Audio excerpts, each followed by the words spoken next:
John Page, General Manager for SMG at the Greater Columbus Convention Center. I think as a planner, as you're looking to book a convention center that's going through construction, I think there are some things that both are questions to be asked, and also as a convention center operator, providing that proper information ahead of time, being proactive. I think explaining the funding mechanism is important to customers. Don't let that question be asked. One of the things that was kind of learned here is construction is a bad word.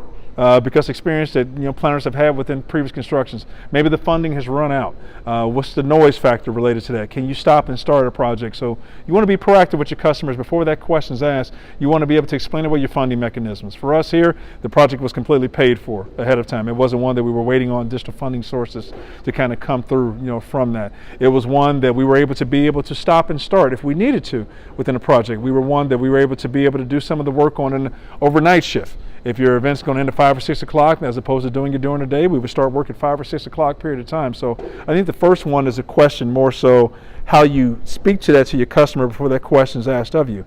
I think as well, questions that a meeting planner should be able to ask are contract clauses.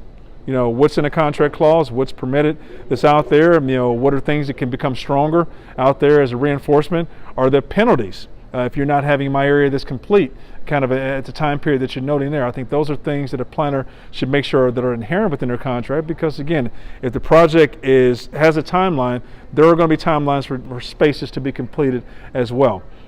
I think important notes also for customers to be able to ask from this process would be the staff members, coming here, the construction, team in here. What does that impact? What's the impact upon cleanliness if work is happening from an overnight?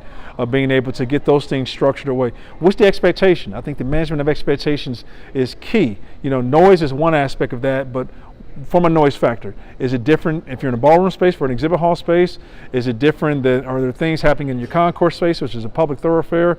So I think those are things that a planner should be able to be ahead of, and what is their expectation, and then kind of ensuring that the convention center operator who's going to be charged with completing that construction, so you're choosing to book their space, being able to provide those pertinent answers there for you, importantly. And I think the last piece that I would be able to note is something that I mentioned, prior to that, would be dates.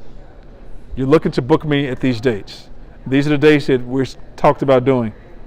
You're not going to come back to me later and say, well, August was what we were looking for initially. Project's going to start in September now, and I know I told you it wasn't going to impact you, but now it's going to impact you. If you're giving me dates and the dates the construction is going to happen, then I'm going to hold you accountable to the dates. So ensuring that you have that protection on your side as a planner, that the construction, although there's a lot of ups and downs within construction and things change, in Portland, you want to make sure your dates are protected so no one can come back and change your dates on you.